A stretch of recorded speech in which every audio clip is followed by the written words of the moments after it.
শুভ সকাল। কেমন আছো সবাই? আমার আজকের নতুন ব্লগে তোমাদের স্বাগত জানাচ্ছি। আজকে মঙ্গলবার আর সকাল ওই 9টার মতো বাজছে। এখন না খুব সকাল থেকে এমন রোদ হয়, মনে হয় যেন অনেক বেলা হয়ে গেছে। এখন একটু গাছে জল দিয়ে নিচ্ছি। আর এবার যে বাড়িতে গেছিলাম 1 মাস থাকাতে, বাড়ি এসে দেখছি ছাদে যে কটা গাছ ছিল মরে একদম শুকিয়ে কাঠ হয়ে গেছে। লঙ্কা গাছ ছিল, বেগুন গাছ ছিল, সমস্ত ফুল গাছ ছিল, সব কিছু। তার মধ্যে থেকে শুধু এই ফুল গাছটাই বেঁচে ছিল। তো আমি নতুন করে টবে মাটি দিয়ে ফুল গাছগুলো লাগালাম। আর ছোট ছোট তুলসী গাছ দেখতে পেয়েছো, একদমই ছোট। তো ওই তুলসী গাছগুলো টবে নিয়ে নিলাম। একটু একটু জল দেওয়াতে দেখছি গাছগুলো বেঁচে যাচ্ছে। আর ঘরে যে মানি প্ল্যান্ট গাছটা রেখে যাই, এটা জলে থাকে বলেই বেঁচে আছে, নয়তো এই গাছটাও বাঁচানো আমার পক্ষে সম্ভব ছিল না।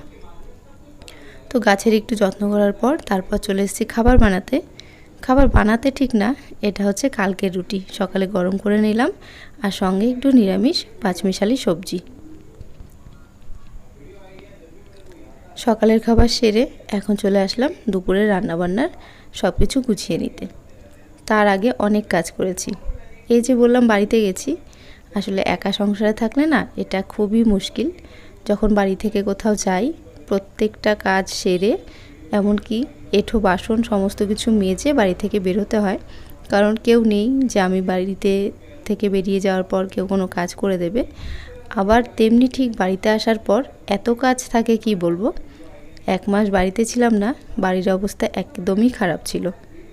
আমার বর বাড়িতে ছিল, কিন্তু ছেলেরা রান্নাবান্না করে আর সংসারের কি কাজ করতে পারে, মেয়েরা যেভাবে সামলাতে পারে সেই রকম।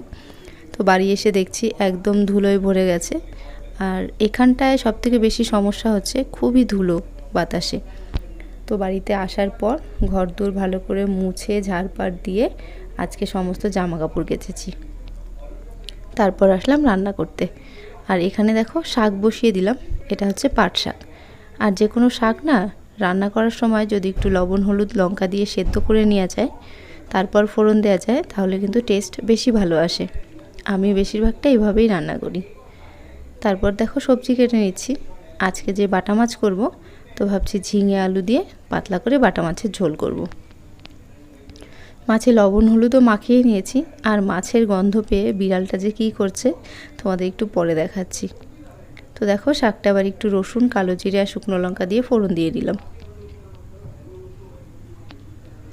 তারপর মাছগুলো ভেজে নিচ্ছি। 4 পিস মাছ একসঙ্গেই ভেজে নিতে হচ্ছে। আর লোহার কড়াই থাকাতে না যে কোনো কাজে খুব সুন্দর উঠে যায়, মানে খুব ভালোভাবে ভাজা টাজা হয়। আমার তো বেশ ভালোই লাগে এই কড়াইটা ব্যবহার করতে।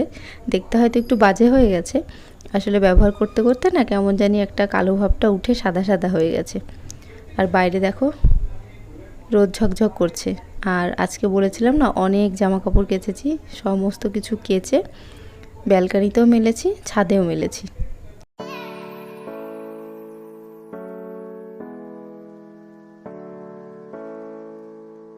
তো এদিকে মাছের জন্য মশলা কষানোও হয়ে গেছে।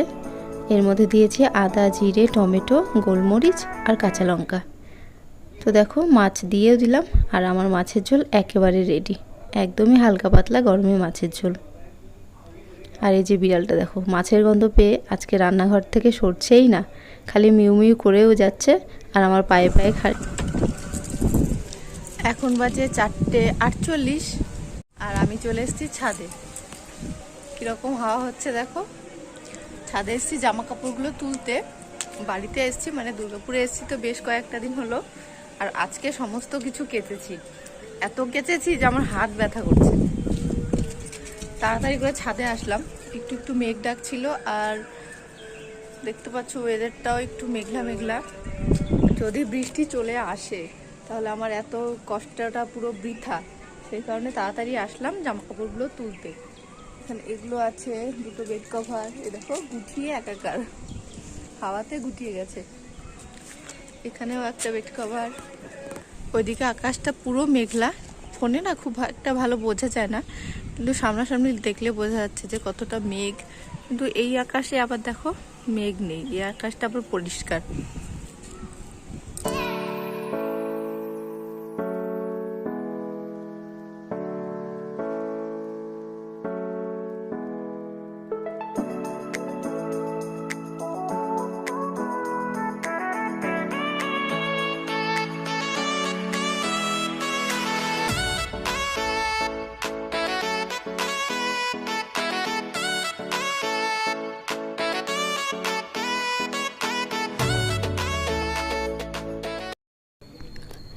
এখন সন্ধ্যা ওই 7:30টার মতো বাজছে। আমি চলে আসলাম রান্নাঘরে চা বানানোর জন্য।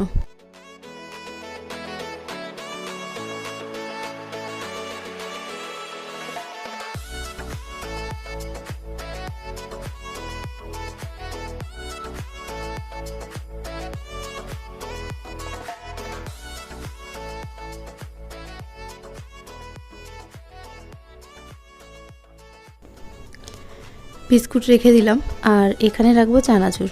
বাড়ি থেকে আসার সময় 2 প্যাকেট চানাচুর নিয়ে এসেছি। এই চানাচুরটা কিন্তু খেতে বেশ ভালোই লাগে আর দামের মধ্যে বেশ অনেকটাই থাকে। তো আসার সময় 2 প্যাকেটই নিয়ে এসেছি, অন্যবার একটা আনি, তো এবার মনে হলো 2 প্যাকেট নিয়ে আসি। এই কৌটোটা কালকেই কিনেছি চানাচুর রাখার জন্য, নয়তো অন্য কৌটোয় রাখতে হতো। আর যেই কৌটোতে চানাচুর রাখতাম সেই কৌটোতে আবার পুরোটা আটতো না, তার জন্য নতুন একটা কিনে নিয়ে আসলাম। আর এখন ইচ্ছে হলো একটু দুধ চা খেতে, তার জন্য দুধ চা বসিয়ে দিলাম।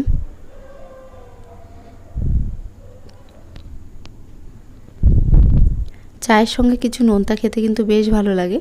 তো আজকে যেহেতু চানাচুরটা এনেছি, একটু চানাচুর দিয়েই চা খাবো। জানি এসব খেলে একটু গ্যাস হয়ে যায়, দুধ চায়ের সঙ্গে চানাচুর, মানে যাদের খাবার অভ্যেস আছে তাদের সব কিছু খেয়ে হজম করতে পারে, তারা তো খুবই লাকি।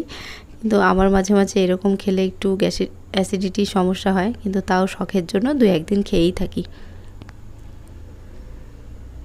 তো চলো আজকের ব্লগটা এইটুকুই। ভালো লাগলে লাইক করো, চ্যানেলটা সাবস্ক্রাইব করো। দেখা হবে নতুন আরও একটি ব্লগে। ভালো থেকো, সুস্থ থেকো।